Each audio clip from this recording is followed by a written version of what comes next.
성경 모독 함께합니다. 오늘 말씀은 야고보서 1장입니다. 야고보서 1장 1절부터 8절까지 말씀 함께 합독하시겠습니다. 야고보서 1장 1절부터 8절입니다.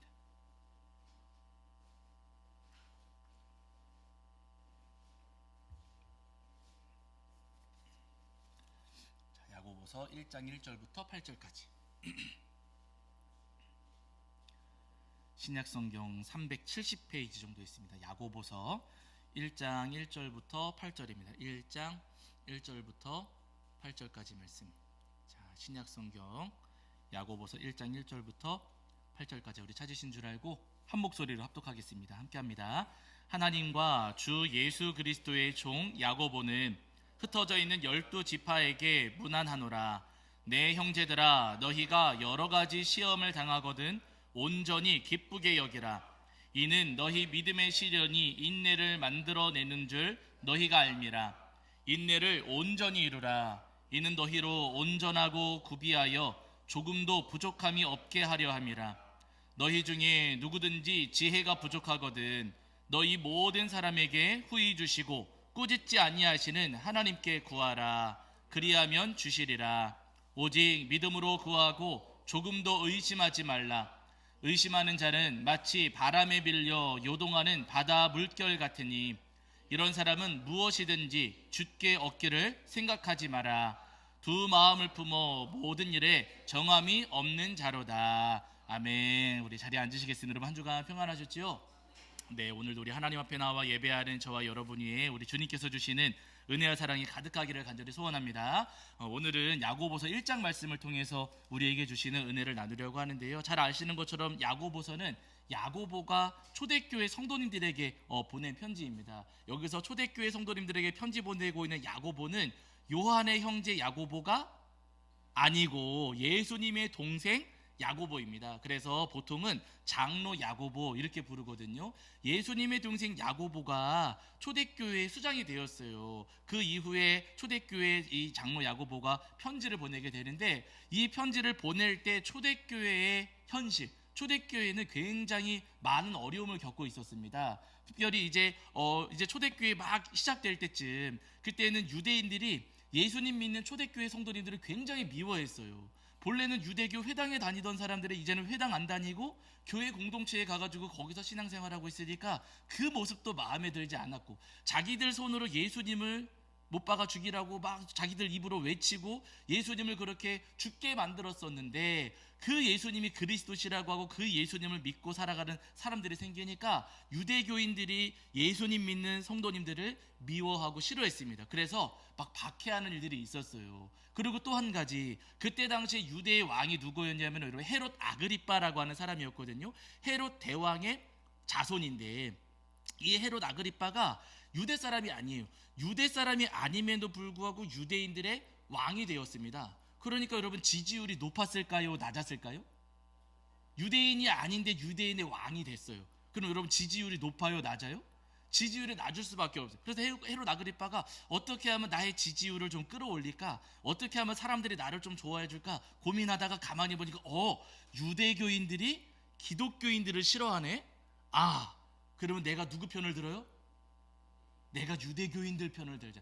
유대교인들이 기독교인들 싫어하니까 그때 당시에는 유대교인들이 아무래도 다수잖아요.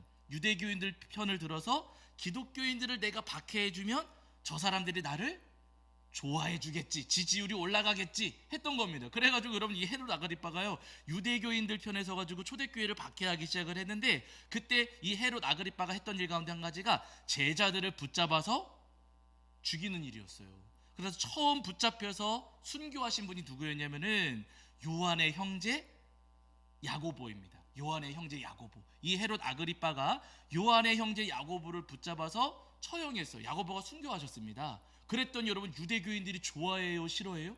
좋아해요. 지지율이 막 올라가는 겁니다. 그래서 헤롯 아그리빠가 야 이게 맞구나. 내가 기독교를 박해하면 내 지지율이 올라가는구나 라고 깨닫고서는 헤롯 아그리빠가 앞장서서 교회를 박해하기 시작을 했습니다. 거기다가 그렇게 이제 여러 가지 박해가 닥치니까 초대교회 성도님들이 교회 공동체에 모여 있다가 막 흩어지기 시작을 했어요. 예루살렘에 있던 성도님들은 다른 곳으로 이동하고 또 멀리 이동하고 또 이동하고 하면서 여러 곳으로 흩어져서 신앙생활하기 시작을 하셨는데, 그대로 기억을 하시잖아요. 초대교회 성도님들은 각자 집에서 그냥 머물러고 우리처럼 교회 뭐 건물이 따로 있는 게 아니라 어느 집에 모여가지고 함께 공동생활을 하면서 그곳에서 신앙생활하지 않았습니까? 거기가 교회였지요. 한 집에 모여서 공동생활하면서 신앙생활했는데, 여러분 생각을 해보세요. 한 집에 모여서 공동생활을 하면 먹을 게 넉넉해요, 부족해요? 부족해요. 먹을 게 굉장히 부족해졌습니다. 나 한 사람 먹고 사는 것도 팍팍한데 다른 사람들까지 와가지고 함께 우리 집에서 먹고 살고 있으니까 그 삶이 굉장히 팍팍하고 어려웠어요. 근데 거기다가 유대교인들이 박해하지, 헤롯 아그리빠도 계속 박해하지, 어려움이 있었습니다. 여기저기 옮겨 다니면서 신앙생활하고 있었는데 그 와중에 대기근이 발생했어요. 교회 공동체의 생활 형편도 굉장히 어려웠는데 그런 상황 속에서 대기근이 발생해가지고 먹고 살기가 더 어려워진 겁니다. 예. 예수님 믿고 살아가면 좋은 일 많이 생기고 먹고 살기 좋아질 줄 알았는데 예수님 믿고 살았더니 오히려 먹고 사는 것은 더 어려워지고 살아가는 삶의 환경은 더 힘들어지더라는 거예요. 그러니까 여러분, 예수님 믿고 살아가면서 이렇게 어려운 일이 자꾸만 찾아오니까 마음에 뭐가 들어요? 뭐 든다 그래요? 시험 든다 그러잖아요. 예수님 믿고 살아가면 행복하고 즐거울 줄 알았는데 예수님 믿고 살아가면서 먹고 사는 건 더 힘들어지고 더 어려워지니까 초대교회 성도님들 마음에 시험이 드는 일들이 있었습니다. 아, 내가 교회에 계속 다니는 게 맞나? 내가 이 공동체 안에 머물러 있는 게 괜찮은 건가? 아, 내가 예수님 믿는 게 맞나? 그냥 유대교로 다시 돌아가는 게 맞지 않나? 하면서 그 마음이 흔들리고 마음에 시험이 드는 분들이 굉장히 많이 있었습니다. 그때 이렇게 흔들리는 초대교회를 바라보시면서 그때 주신 말씀이 바로 야고보서의 말씀이에요. 이 야고보서를 통해서 어떤 말씀을 주시는가? 여러분 1장 2절을 보세요. 1장 2절. 자, 야고보서 1장 2절입니다. 1장 2절. 자, 1장 2절. 우리 찾으신 줄 알고 함께 읽겠습니다. 함께 합니다. 시작. 내 형제들아, 너희가 여러 가지 시험을 당하거든 온전히 기쁘게 여기라. 아멘. 이렇게 말씀하세요. 여러 가지 시험을 당하거든 어떻게 하라고요? 온전히 기쁘게 여기라. 이렇게 말씀하세요. 사실 이해할 수 없는 말씀입니다. 시험에 들었는데 여러 가지 어려움들이 찾아오고 거센 바람이 불어와가지고 내 믿음이 지금 막 흔들리고 있는데, 그리고 어렵고 힘든 일들 때문에 내가 지금 교회를 다녀야 되나 말아야 되나, 내 마음이, 내 믿음이 지금 막 고민하고 있는데 심란해 죽겠는데, 여러분 그 상황 속에서 기뻐할 수 있어요, 없어요? 기뻐할 수 없어요. 내 믿음이 흔들리고 지금 내가 고민 가운데 있는데 어떻게 기뻐할 수가 있겠습니까? 그런데 야고보서는 지금 기뻐하라 이렇게 말씀하세요. 그 뒤에 이어지는 말씀 여러분 보세요. 자, 1장 3절부터 4절입니다. 자, 1장 3절부터 4절.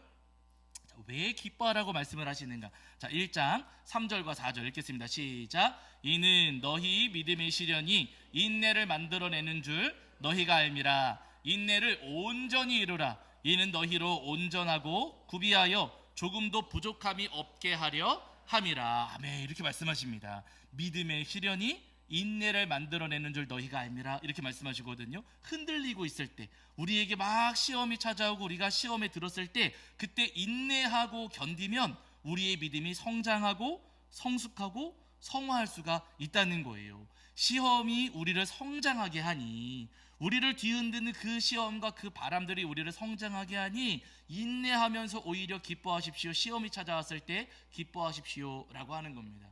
어쩌면은 이해가 안 될 수도 있어요. 아니, 시험 찾아온 게 그렇게 기쁜 일인가? 그렇게 인내하면 정말로 내 믿음이 든든해지고 더 깊어지는가? 잘 이해가 안 될 수도 있습니다. 그런데 여러분, 제가 예전에 어느 책에서 읽은 내용이거든요. 옛날 그 대체적으로 우리나라는 4계절이 뚜렷해가지고 봄, 여름, 가을, 겨울이 있고 지금 우리가 굉장히 추운 계절을 보내고 있잖아요. 근데 우리나라랑 달리 1년 내내 날씨가 아주 좋은 나라들이 있어요. 1년 내내 굉장히 따뜻한 나라들이 있습니다.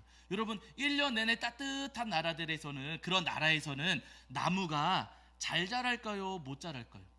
잘 자랍니다. 1년 내내 날씨가 따뜻한 나라에서는요, 나무가 어마어마하게 잘 자라요. 우리나라는 사계절이 뚜렷하니까 봄, 여름, 가을, 겨울 보내고 가을쯤 되면 단풍 떨어지고 겨울 되면 나무가 자라지 않고 가지만 앙상하게 남고 그러잖아요. 그러나 1년 내내 따뜻한 나라는 아주 그냥 1년 내내 나무들이 쭉쭉 잘 자란다는 거예요. 그런데 중요한 것은요, 그렇게 1년 내내 쭉쭉 잘 자라기는 하지만은요, 그렇게 온화한 날씨 속에서 잘 자란 나무들은 뿌리가 깊지 않대요.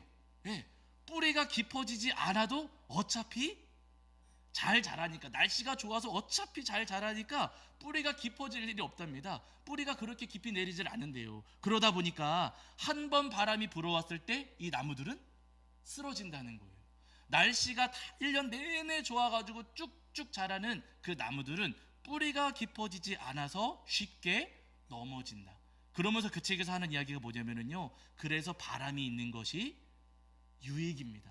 흔들어주는 것이 유익입니다. 흔들리지 않으니까 뿌리를 내리지 못하고, 흔들어대면은 그 뿌리가 깊어져서 바람이 불어도 쓰러지지 않습니다 하는 이야기를 하더라고요. 제가 예전에 우리 어느 성도님께서 저한테 해주셨던 이야기도 있거든요. 성도님께서 저한테 무슨 이야기 해주셨냐면은, 봄이 되면은 그 꽃샘추위가 오면서 바람 불어오잖아요. 요 며칠 사이에도 여러분 바람 많이 불지 않았습니까? 그런데 여러분, 그렇게 겨울을 지내고 봄이 찾아오는 과정에서 바람이 막 불어오면은 그 바람이 나무에게 유익할까요? 유익하지 않을까요?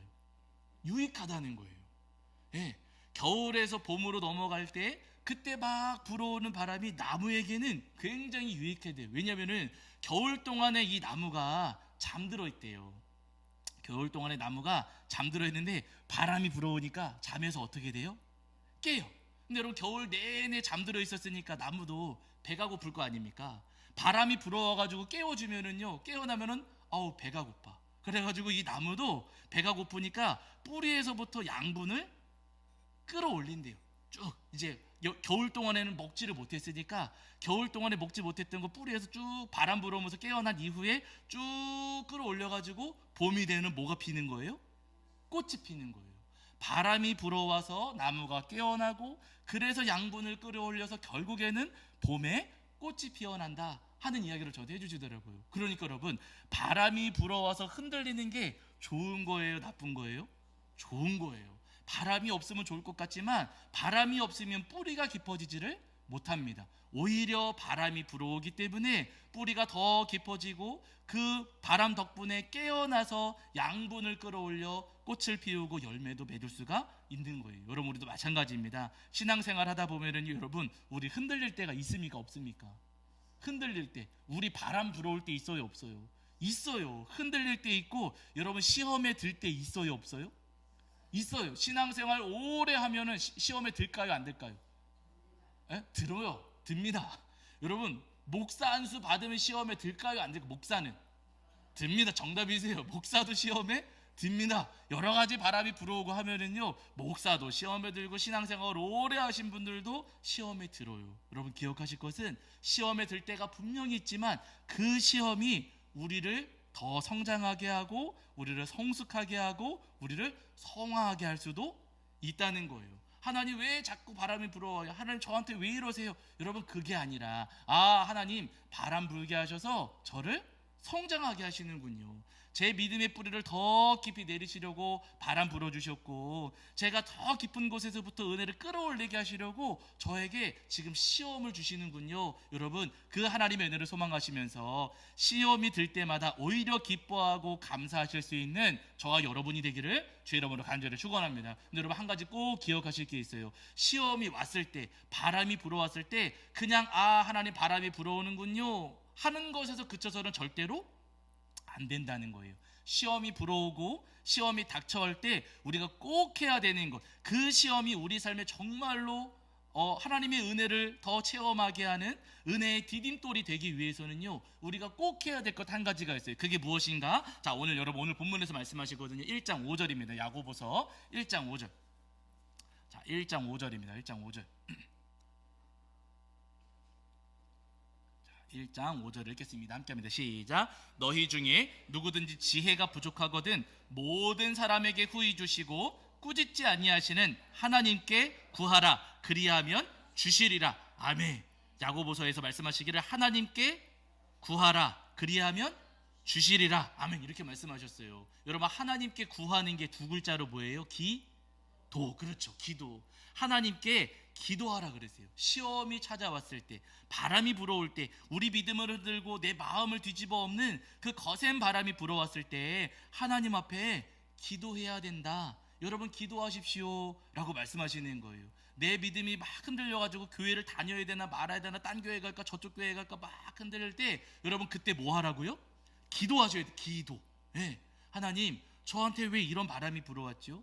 하나님, 이런 상황에서 제가 뭘 해야 되죠? 하나님, 지금 제 마음이 막 근심이 되고 두렵기도 하고 걱정도 되고 화도 나는데 하나님, 제가 지금 어떻게 해야 되는 거지요? 무슨 일인 것이죠? 하면서 하나님의 뜻을 묻고 하나님의 마음을 묻는 기도를 해야 된다는 것. 아무것도 하지 않고, 막 시험이 다가왔는데, 시험의 바람이 막 불어오는데 아무것도 하지 않으면, 여러분, 우리 그 다음에는 뭐 해요? 아무것도 하지 않으면 막 지금 내 마음을 뒤흔드는 일들이 찾아왔어요. 근데 기도하지 않고 가만히 있으면 우리는 뭐 해요? 머릿속으로 망상에 빠지잖아요. 망상, 쓸데없는 생각에. 기도하지 않으면은 그 사람이 나한테 이런 말을 한 게 나를 미워해서 한 말이고, 그러면 나는 교회를 나 나가야겠다.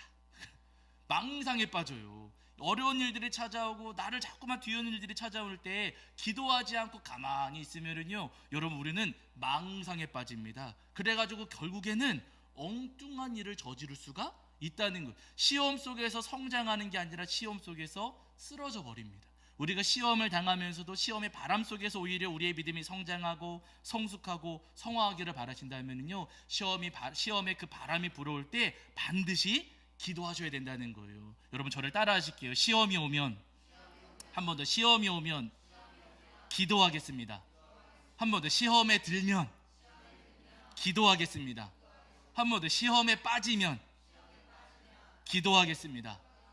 아멘. 맞아요. 여러분, 시험이 오고 시험에 들고 시험에 빠질 때 반드시 기도하셔야 됩니다. 여러분, 기도하면은요, 하나님께서 알려주세요. 왜 그랬는지, 그리고 어떻게 해야 되는지를 하나님께서 알려주시고, 우리가 그 시험을 통해서 오히려 성장하고 성숙하고 성화할 수 있도록 우리에게 은혜를 베풀어 주십니다. 여러분, 여호수아 기억하시죠? 여러분, 여호수아가 이스라엘 백성들과 가나안 정복 전쟁을 치르면서 여리고성을 점령했어요. 여리고성을 점령하고 나서 그 다음에 아이성 전투를 하게 되었는데, 아이성은 여리고성보다 작아가지고 이제 이스라엘 백성들이 아이성은 작으니까 우리가 다 갈 필요가 없습니다. 2-3천 명 정도만 가서 전쟁해도 이 성을 우리가 차지할 수 있습니다 라고 이야기했어요. 그래가지고 여호수아가 그렇군요, 아이성이 작기는 작으니까 우리 2-3천 명만 나갑시다 하고서는 2-3천 명 정도만 이끌고서 전쟁에 나갔습니다.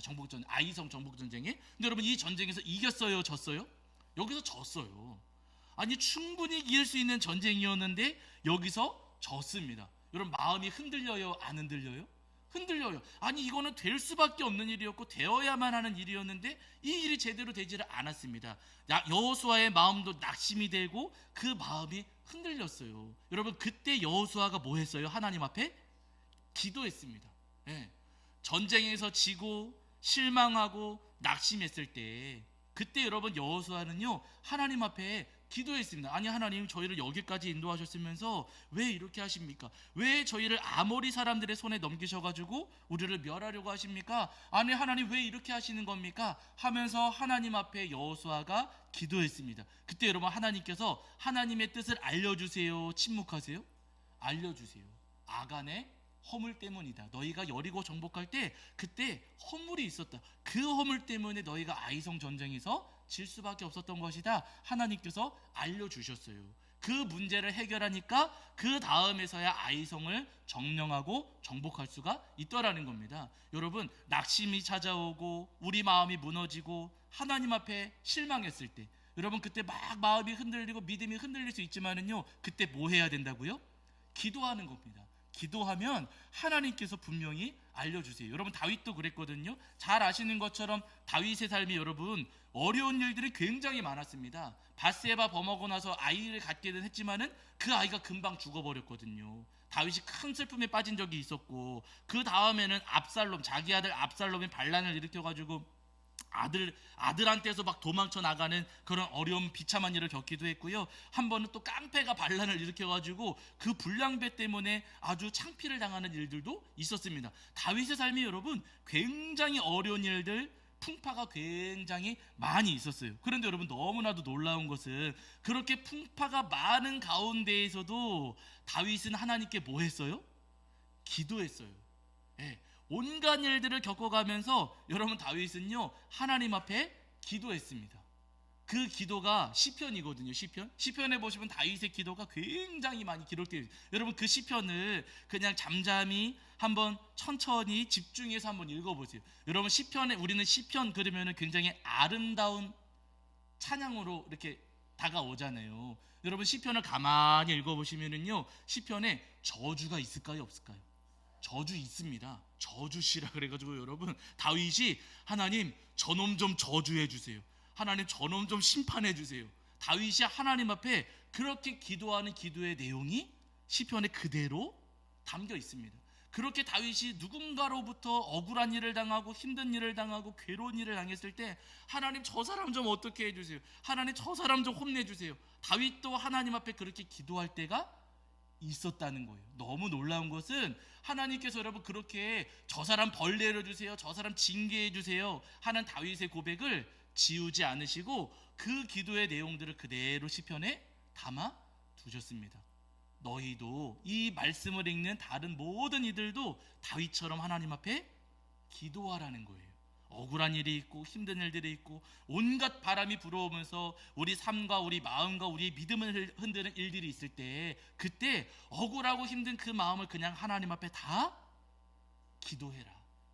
감추고 멋있게 포장해가지고 내 마음은 막 화딱지나 죽겠는데 그냥 그 마음 싹 감추고서는 괜히 거룩한 척 그렇게 포장하지 말고 하나님 앞에 아프면 아프다고 힘들면 힘들다고 의심이 되면 의심이 된다고 흔들리고 있으면 흔들리고 있다고 하나님 앞에 다 기도하라고 하시는 거예요. 그럼 여러분 누가 붙잡아 주세요?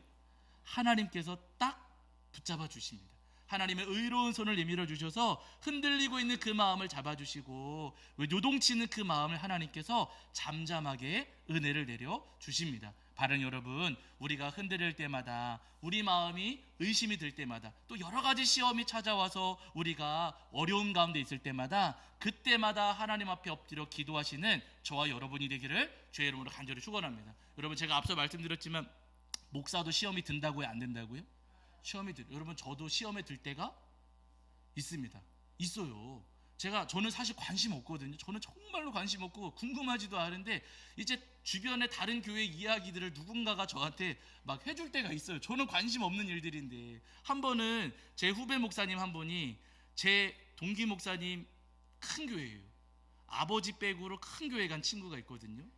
후배 목사님이 이 친구 식사하러 갔다 온 거예요. 이제 밥 한번 먹자 그래서 갔다 왔겠죠. 저는 관심이 있을까요 없을까요? 관심 없어요. 둘이서 밥을 뭘 먹었든지 저는 관심이 없는데 갔다 온 얘기를 저한테 해주는 거예요. 아니 목사님 제가 누구 목사님네 가가지고 밥 먹고 뭐 어디 가서 밥 먹고 그리고 주차장에서 인사하고 나오려고 하는데요 목사님 하면서 하는 이야기예요. 탁송 차량이 들어오더래요. 탁송 차량 새 차가 나왔을 때 그 새 차를 배달해주는 차가 그 교회 주차장으로 싹 들어오더랍니다. 그러고서 마침 그 목사님한테 전화가 오더래요. 통화 내용을 옆에서 가만히 들어보니까 어느 성도님이 이 목사님한테 새 차 뽑아가지고 선물해 준 거래요. 소렌토 풀옵션 소렌토 풀옵션을 뽑아가지고 목사님 타세요 하고 보내주는 걸 제가 보고 왔어요 목사님 하고 저한테 얘기를 해주는 거예요. 여러분 저는 관심 있어요 없어요? 관심도 없고 궁금하지도 않고 알고 싶지도 않은데 괜히 그 이야기를 들으니까 여러분 제 마음에 저를 오해하지 마세요. 여기 제가 오해하실까봐 미리 말씀드리는데 저 차 사달라는 이야기 절대로 아닙니다. 절대로 저한테 차 사주지. 여러분 저 차 사주시면 저는 그 차 타고 어디 가는 거예요? 지옥 가는 거예요. 저한테 만약에 우리 성도님들이 차 뭐라도 사주신다면 커피는 괜찮아요. 커피는 괜찮은데 여러분 타는 차 사주시면 나더러 지옥 가라고 하시는구나 라고 저는 여러분 절대로 차 사달라고 제가 이야기 드리는 거 아니에요. 오해하지 마세요. 제가 그 이야기를 들으면서 관심도 없고 뭐 궁금하지도 않은데 그 이야기를 딱 들으니까 괜히 제 마음이 하나님 앞에 섭섭해요. 문득 또 어떤 날이 또 여름에 청와대 가가지고 하나님, 야 하나님, 누구는 그 소렌토 풀옵션 뽑아서 그 차 타게 해주시고 폼나게 그 차 타게 해주시고, 아니 하나님, 저는 그때 여름에 그 땡볕에서 제가 무슨 노래방 무슨 그 앞에 풍선 그것도 아니고 막 계속 이러고 저는 이러고만 있었는데, 와 하나님, 하나님 너무하십니다. 아니 그것 좀 아니죠. 와 누구는 그거 타게 해주시고, 와 하나님 속상합니다. 저는 솔직히 속상합니다. 제가 하나님 앞에 솔직히 그랬어요. 와 누구는 좋은 차 그거 타게, 누구는 차 퍼지게 하셔갖고 막 흔들기, 와 하나님 좀 그래요. 제가 하나님 앞에 제 마음으로 제가 그렇게 고백을 했거든요. 기도 아닌 기도죠. 하나님 앞에 제 마음을 그대로 그렇게 말씀드렸어요. 근데 문득 제 마음에, 그래도 나는 너한테 고맙다, 나는 너가 더 고마워 하는 마음이 제 안에 느껴졌어요. 사람들은 전부 다, 목사들도 여러분 작은 교회 가려고 합니까? 안 가려고 합니까? 목사들은 작은 교회 가려고 할까요? 안 할까요? 전부 다 큰 교회, 어떻게 하면 전부 다 큰 교회 다니말까, 다 그렇게 마음은 다 큰 교회에 가 있고 작은 교회는 가지 않으려고 하고, 교회 개척하려고 할까요? 안 하려고 할까요? 안 하려고 하죠. 힘드니까, 잘 안 되니까. 누구도 개척하려고 하지 않고 어떻게든 그냥 이력서 잘 내가지고 백 이용해가지고 큰 교회 가려고 하는데, 그러지 않고, 물론 떠밀려서도 개척하기는 했지만 그래도 작은 교회라 할지라도 그곳에서 목회사명 감당하고 있는 그 모습을 볼 때, 나는 너가 더 고맙다. 큰 교회에서 그렇게 좋은 차 타는 그 모습보다도 나는 너가 더 좋고 나는 너가 더 고맙다 하시는 마음이 제 안에 느껴지는 거예요. 그 마음이 느껴지니까 여러분, 제가 소렌토 그 다음에 부러워할까요? 안 부러워? 안 부러워. 타고 싶어요? 안 타고 싶어요? 안 타고 싶어요. 줘도? 주면 모르겠어요. 근데 여러분 주지 마세요. 주지 마. 진짜 관심도 없고, 여러분 저한테 그거 주시면 저는 진짜 지옥 갈 수 있어요. 그러니까 절대로 주시면 안 되는 거예요. 저는요, 하나님께서 크거나 작거나 그거에 관심 없으시고, 주어진 자리에서 주님의 사명을 성실하게 감당할 때, 그 모습을 좋아하시는구나. 내가 그렇게 그 땡볕에서 팔 흔들고 있었던 때 하나님께서 그 모습도 기뻐하셨구나. 저는 너무 행복했습니다. 그래서 하나님, 저 부러워하지 않겠습니다. 누가 어떻게 하든, 누가 어떤 차를 타고, 누가 어떤 큰 데 가든 저는 관심 두지 않고, 하나님 제게 주어진 자리에서 제가 성실하게 사명 감당하겠습니다. 제가 여러분 그렇게 고백을 했거든요. 여러분 우리도 다 마찬가지입니다. 우리도 여러 가지 바람에 의해서 우리 믿음이 막 흔들릴 때가 있어요. 여러분 그때 우리가 기도하면 주님께서 우리에게 힘을 주시고, 내 마음이 막 흔들리고 요동칠 때 그때 기도하면 주님께서 우리에게 기쁨 주시고, 내가 시험에 들었을 때 기도하면 우리를 붙잡아 주시고, 시험에 빠졌을 때 기도하면 우리를 건져 주십니다. 바람 여러분, 우리를 붙잡아 주시고 건져 주실 주님을 소망하시면서 여러 가지의 바람 속에서 주님을 바라보며 언제나 기도하시는 저와 여러분이 되기를 주의 이름으로 간절히 축원합니다. 우리 시간 찬양하시면서 함께 봉헌하시고 함께 또 기도하실 텐데요. 우리 기도의 능력 함께 찬양하시면서 기도하고 또 봉헌하겠습니다.